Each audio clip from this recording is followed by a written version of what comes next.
السلام علیکم ورحمۃ اللہ وبرکاتہ۔ الحمد للہ وحدہ والصلاة والسلام علی من لا نبی بعدہ، اما بعد۔ حضرت ابو ہریرہ رضی اللہ تعالی عنہ بیان کرتے ہیں کہ ایک آدمی رسول اللہ صلی اللہ علیہ وسلم کے پاس آیا۔ وہ آدمی نابینا تھا،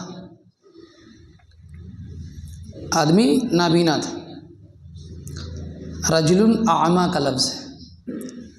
رسول اللہ صلی اللہ علیہ وسلم کے پاس حاضر ہوتا ہے اور اللہ کے رسول صلی اللہ علیہ وسلم سے کہتا ہے، یا رسول اللہ، اے اللہ کے رسول صلی اللہ علیہ وسلم، لیس لی قائد یقودنی الی المسجد، میرے پاس کوئی ایسا آدمی نہیں ہے، قائد نہیں ہے، رہنما نہیں ہے جو مجھے مسجد تک پہنچا دے۔ میں اچھے طریقے سے دیکھ نہیں سکتا ہوں اور مجھے مسجد تک پہنچانے والا کوئی نہیں ہے، تو آپ مجھے اجازت دے دیجئے کہ میں اپنے گھر میں نماز پڑھ لوں۔ تو اللہ کے رسول صلی اللہ علیہ وسلم نے رخصت دے دی، کہا کہ ٹھیک ہے۔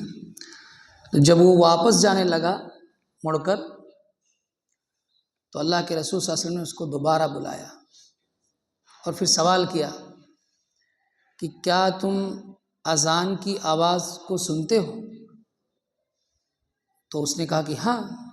تو آپ صلی اللہ علیہ وسلم نے فرمایا، فَأَجِبْ، تمہارے اوپر واجب ہے کہ تم مسجد میں آ کر جماعت کے ساتھ نماز ادا کرو۔ اس حدیث سے واضح معلوم ہو جاتا ہے صاف طور پر کہ اگر کسی کے پاس قدرت ہے مسجد میں چل کر آنے کی، تو وہ آ کر باجماعت نماز ادا کرے، مسجد میں باجماعت نماز ادا کرے۔ دیکھیے، وہ اندھے ہیں، دیکھ نہیں سکتے اچھے طریقے سے، اور کوئی ساتھ میں لانے والا بھی نہیں ہے، بڑا عذر ہے نا۔ ہم اور آپ کے کبھی بیمار ہو جائیں اور کچھ پریشانی ہو جائے تو ہم کہتے ہیں کہ چلیے نماز ہی چھوڑ دیتے ہیں، ذرا سی طبیعت خراب ہو جائے تو نماز ہی چھوڑ دیتے ہیں۔ صحابہ کرام آپ صلی اللہ علیہ وسلم کے پیچھے نماز پڑھنے والے، ان کا طریقہ بھی یہ نہیں تھا۔ وہ کوشش کرتے تھے کہ ایک بھی وقت کی نماز قضا نہ ہونے پائے، اس کو اسی وقت پر ادا کیا جائے، سفر میں ہو یا حضر میں ہو، تب بھی جو نماز کا وقت ہے اس وقت پر ہم ادا کر لیں۔ تو نماز یہ ہمارے اسلام کی بنیاد ہے، اس بنیاد کو ہم مضبوط کریں، خوب مضبوط کریں۔ یہ نماز ہی ہے جو مومن اور کافر کے درمیان فرق کرتی ہے۔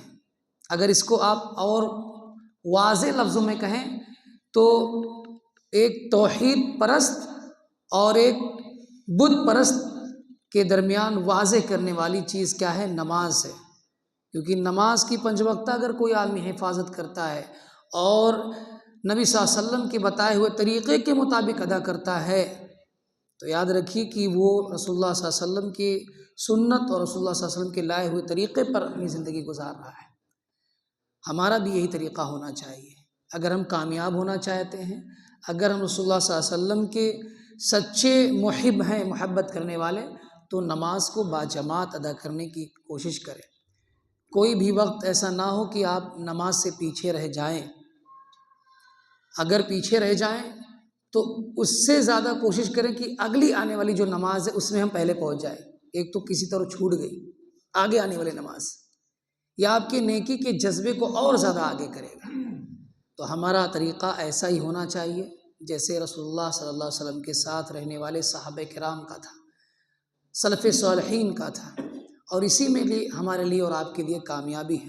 اللہ رب العالمین ہم سب کو نمازی بنائے، 5 وقتہ نماز ادا کرنے والا بنائے، باجماعت نماز ادا کرنے والا بنائے، اللہ رب العالمین ہمیں حسن عمل کی توفیق عطا فرمائے، ہم سب کو حسن عمل کی توفیق عطا فرمائے، حسن عبادت کی توفیق عطا فرمائے اور حسن خاتمہ کی توفیق عطا فرمائے۔